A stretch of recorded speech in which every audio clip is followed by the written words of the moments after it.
왜 같은 말씀을 들어도 변화가 없을까요? 분명 같은 성경을 읽고 같은 말씀을 묵상하는데 왜 어떤 사람은 변화하고 어떤 사람은 그대로일까요? 혹시 성경을 읽는 방식 자체에 문제가 있는 건 아닐까요? 오늘 이야기의 핵심은 바로 성경을 읽어도 변화가 없는 결정적 이유입니다. 이걸 제대로 알게 되면 여러분의 신앙과 삶이 완전히 달라질 겁니다.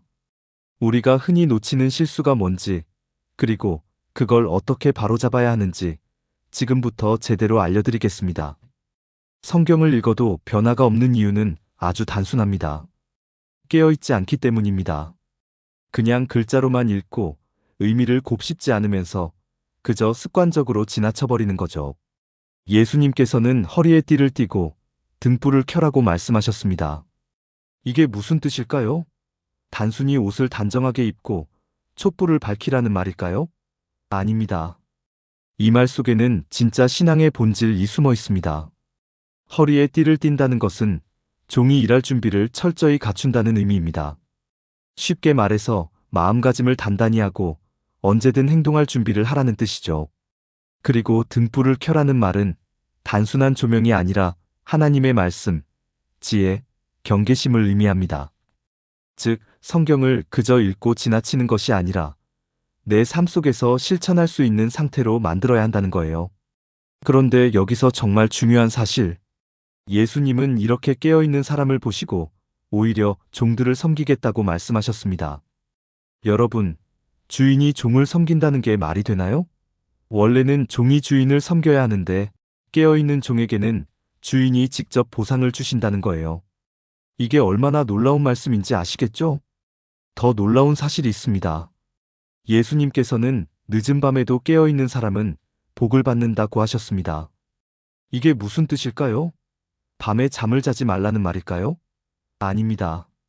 여기서 늦은 밤은 세상의 어둠을 의미합니다. 다시 말해, 세상의 가치관에 휩쓸리지 않고 끝까지 신앙을 지키는 사람이 진짜 깨어있는 사람이라는 거예요. 정리해 보겠습니다. 성경을 읽어도 변화가 없는 이유, 바로 준비되지 않은 상태에서 습관적으로 읽기 때문입니다. 하나님의 말씀을 깊이 새기고 언제든 실천할 준비를 해야 합니다. 허리에 띠를 띠고 등불을 켜고 진짜 깨어있는 신앙을 유지해야 합니다. 그렇다면 깨어있는 신앙을 유지하는 구체적인 방법은 무엇일까요? 도대체 어떻게 해야 내 신앙이 단단해질까요? 지금부터 이어질 본론에서 그 해답을 알려드리겠습니다. 특히 늦은 밤에도 깨어 있어야 한다는 건 그냥 단순한 밤샘을 의미하는 게 아닙니다. 여기서 말하는 늦은 밤은 우리가 세상의 어둠에 휩쓸리지 않는 상태를 뜻하는 거예요. 그러니까 주변이 온통 어두워질 때, 즉 도덕적으로나 영적으로 흐려질 때도 우리는 정신을 똑바로 차리고 있어야 한다는 거죠. 그리고 여기서 중요한 게 하나 더 있습니다. 그냥 깨어있기만 하면 되는 게 아니라 도둑이 들지 못하도록 준비해야 한다는 점이에요. 이게 왜 중요하냐? 도둑은 예고 없이 들이닥치잖아요. 마찬가지로 예수님께서도 우리가 예상하지 못한 순간에 오실 거라고 하셨습니다. 그러니까 그냥 가만히 기다리는 게 아니라 언제든 준비된 상태로 있어야 한다는 거죠. 이 부분을 조금 더 현실적으로 생각해 볼까요? 사실 인간은 눈에 보이지 않는 것에 대해서는 크게 신경을 쓰지 않습니다. 그런데 눈에 보이는 건 즉각적으로 반응하죠. 예를 들면 마음의 상처는 눈에 보이지 않기 때문에 쉽게 방치됩니다. 그래서 심리적인 문제가 커져도 대수롭지 않게 여길 때가 많아요. 그런데 몸이 다쳐서 피가 나면요? 그땐 바로 약 바르고 치료하잖아요. 이 차이점이 중요한 겁니다. 마찬가지로 우리의 영적인 상태도 눈에 보이지 않기 때문에 쉽게 소홀해지기 마련이에요. 하지만 그것이 쌓이고 방치되면 결국 더 큰 문제로 이어질 수 있습니다. 그래서 예수님께서 우리에게 강조하시는 거예요. 눈에 보이지 않더라도 항상 준비하고 있어야 한다. 깨어있지 않으면 도둑처럼 갑자기 찾아오는 위기 앞에서 무방비 상태가 될 수밖에 없습니다. 그렇다면 우리가 이 어둠 속에서 어떻게 깨어있을 수 있을까요? 이 부분이 정말 중요한데요. 지금부터 그 해답을 찾아볼까요? 지금 우리에게 하나님과 예수님이 보이지 않는다는 거, 이거 정말 중요한 포인트예요.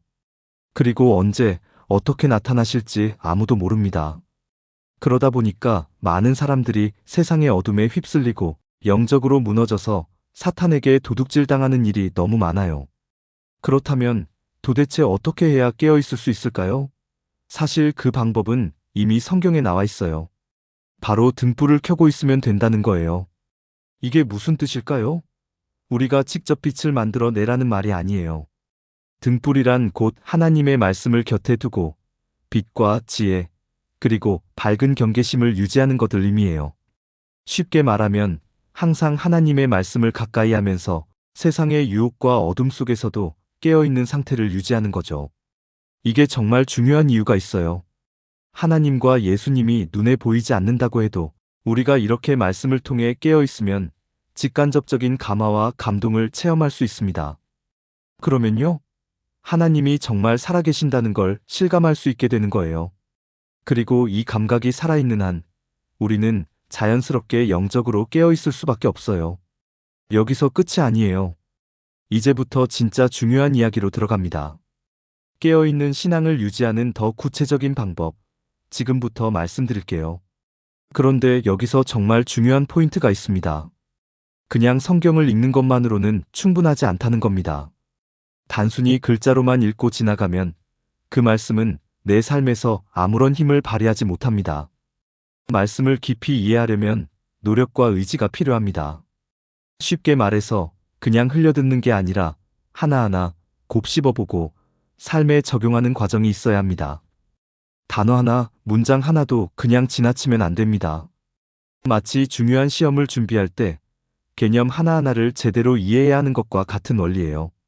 여러분, 한번 상상해 보세요. 어두운 밤길을 걷고 있는데 손에 손전등이 있습니다. 하지만 그냥 켜놓고만 있다면 아무 의미가 없겠죠? 방향을 제대로 비추고 장애물을 피할 수 있도록 활용해야 합니다. 말씀도 마찬가지입니다. 그냥 책을 읽듯이 지나치면 아무 소용이 없습니다. 그 말씀을 통해 내 삶의 어두운 부분을 비추고 나를 유혹하는 것들을 명확하게 바라볼 수 있어야 해요. 그리고 중요한 건 신앙을 지키는 것이 꼭 종교 지도자의 역할만이 아니라는 거예요. 목사나 장로만이 아니라 일반 성도인 우리도 깨어 있어야 합니다. 가끔 어떤 사람들은 나는 그냥 교회 가서 예배드리면 되지. 신앙은 목사님이 더 깊이 연구하는 거잖아. 라고 생각할 수도 있어요. 하지만 그건 정말 위험한 착각입니다. 신앙은 내 삶의 일부입니다. 내가 매일 실천해야 하는 것입니다.